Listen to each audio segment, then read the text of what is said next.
শেষ মুহূর্তে বিএনপিপন্থী কয়েকটি দল নির্বাচন থেকে পিছু হটবে। নতুন নাটকীয়তা শুরু হয়ে গেছে। কি ঘটতে যাচ্ছে দর্শক? বাংলাদেশে নির্বাচনের উত্তাপ পুরোপুরি ছড়িয়ে পড়েছে।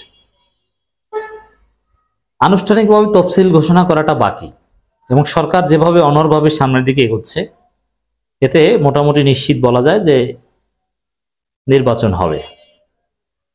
সেই জায়গায় বিএনপি উপরে উপরে যদিও বলে যে নির্বাচন চায়, আসলে আমরা এটা বলেছি বিএনপি নির্বাচনকে ভয় পায়। কেন? বিএনপি জানে যে নির্বাচন হলে তাদের পরাজয় হবে। এখন তাদের চোখের সামনে জামাত ক্ষমতায় আসবে, এটা তারা মেনে নিতে পারছে না, যার ফলে আসলে তারা নির্বাচন চায় না। আর যতটুকু নির্বাচন চায় ততটুকু বিএনপি মূলত সংস্কার ঠেকানোর জন্য চায়। এই জায়গায়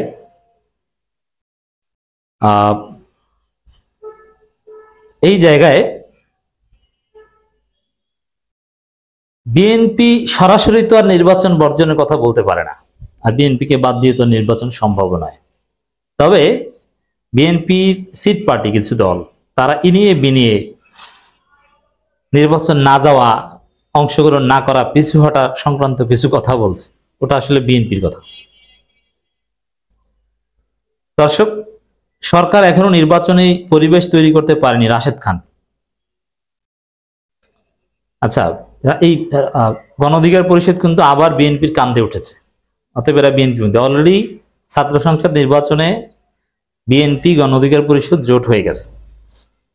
আর এখন পর্যন্ত গণ অধিকার পরিষদের ইন্টারনাল ডিসিশন, বিএনপি করুণা করে যদি তাদেরকে 2টা সিট দেয়, তারা খুশিতে খুশিতে বিএনপির হয়ে নির্বাচন করবে। তবে ধানের শীষ মার্কার খায়েশ মিটবে না। তো এই জায়গায়, এই বাস্তবতায়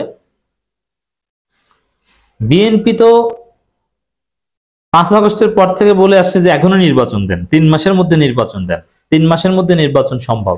তা এখন কেন বিএনপির লাসপেন্সাররা বলছে যে সরকার এখনো নির্বাচনের পরিবেশ তৈরি করতে পারেনি?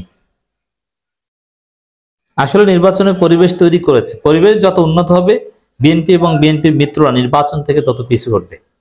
কারণ কি? পরিবেশ যত উন্নতি হবে, ভোট চুরির সম্ভাবনা তত কমে যাবে, বিএনপি তত বেশি কম সিট পাবে। নির্বাচন যত সুষ্ঠু হবে, বিএনপির অবস্থা ততটা করুণ হবে। নির্বাচন যত সুষ্ঠু হবে, বিএনপি ততটা ভয়াবহ পরিস্থিতিতে পড়বে।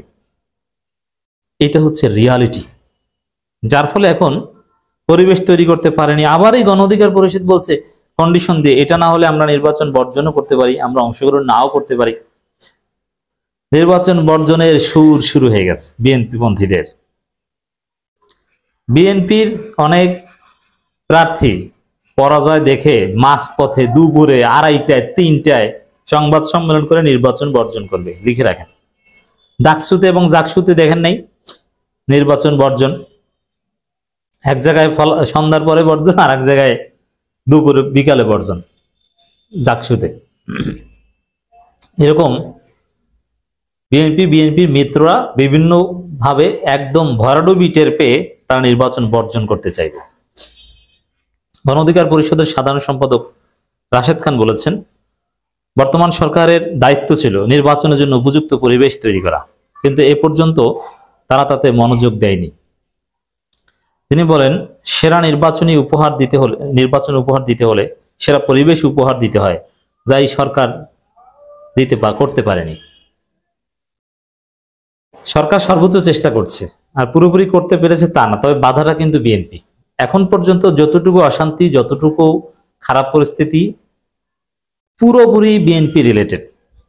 এই যে স্যানিটারির দোকানে বসে তাকে গুলি করে মেরে ফেলে, কাকে? যুবদল নেতাকে। কারা মারে? বিএনপি।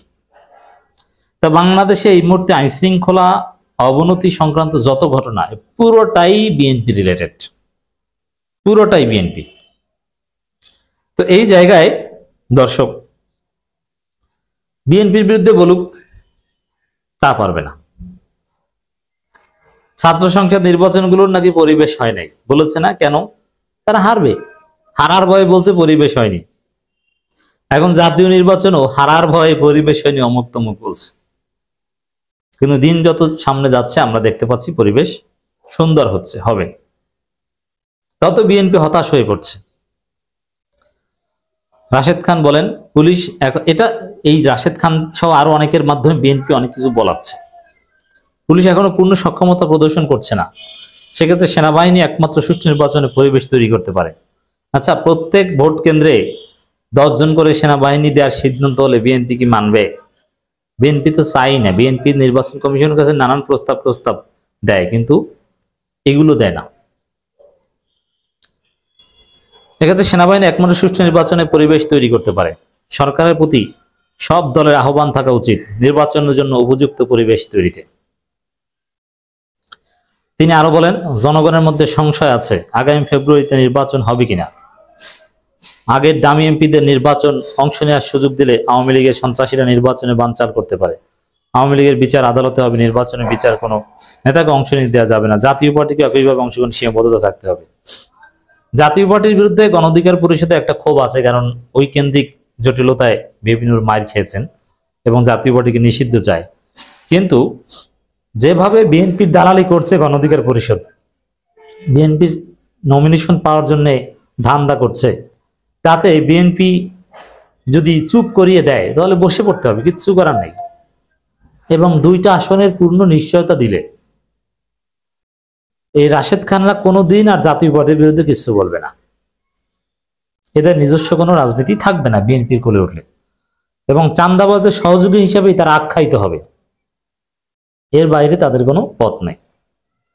রাশেদ খান বলেন, আজকে তত্ত্বাবধায়ক সরকারের ব্যবস্থা ফিরে এসেছে। শেখ হাসিনা বুঝেছিলেন তত্ত্বাবধায়ক ব্যবস্থা থাকলে তিনি ফেসিস্ট হতে পারবেন না। আচ্ছা, তত্ত্বাবধায়ক সরকারের বিরুদ্ধে সবচেয়ে বড় শক্তি কি বাংলাদেশে জানেন? বিএনপি। তত্ত্বাবধায়ক সরকারের বিরোধিতা কারা করেছিল? সবার আগে বিএনপি করেছিল। তত্ত্বাবধায়ক সরকার প্রস্তাব জামাতের, তত্ত্বাবধায়ক সরকার কায়েমের আন্দোলন করেছে জামাত আওয়ামী লীগ, আর ধ্বংসের ষড়যন্ত্র করেছে বিএনপি। সেই 93, 94, 95 সালের 96 সালের ইতিহাস খুঁজে দেখেন বিএনপি কত মাত্রায় তত্ত্বাবধায়ক সরকারের বিরোধিতা করেছিল। আজকে যে প্রায় 6 মাত্রায় কাছাকাছি ভূমিকম্প হয়েছে, তার চাইতেও বড় মাত্রায় তত্ত্বাবধায়ক সরকারের বিরোধিতা করেছিল বিএনপি। ক্ষমতা পেয়ে বিএনপি তত্ত্বাবধায়ক সরকারের বিরোধিতা করেছে।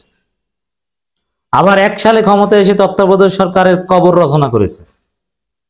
তত্ত্বাবধায়ক সরকারকে মেরে ফেলেছে, কবর দিয়েছে আওয়ামী লীগ, কিন্তু মেরে ফেলেছে বিএনপি। বিচারপতিদের বয়স বাড়াও, ইয়াজউদ্দিনকে প্রধান উপদেষ্টা বানাও, অমুক তমুক নানান কিছু, নানান ভণ্ডামি করেছে। ইয়াজউদ্দিনকে কেন বানাতে হবে? ইয়াজউদ্দিন তো বিএনপির রাষ্ট্রপতি ছিল, এটাকে নিরপেক্ষতা থাকে? এইসব ভণ্ডামি করেই তত্ত্বাবধায়ক সরকারকে মেরে ফেলেছে বিএনপি, আর ওটা সুযোগ কাজে লাগিয়েছে হাসিনা, কবর দিয়ে ফেলেছে। এজন্য জনগণকে সঠিক ইতিহাস জানাতে হবে বর্তমান প্রজন্মের। আসলে তত্ত্বাবধায়ক সরকারের মূল শত্রু বিএনপি, এবং বিএনপি 2বার ক্ষমতায় এসে 2বারই তত্ত্বাবধায়ক সরকারের বিরুদ্ধে অবস্থান নিয়েছে। একবার মেরে ফেলেছে, একবার জোরালো বিরোধিতা করেছিল। তো বিএনপি যদি আবার সামনে ক্ষমতা আসতে পারে, আবারও বিএনপি তত্ত্বাবধায়ক সরকারকে ধ্বংস করবে।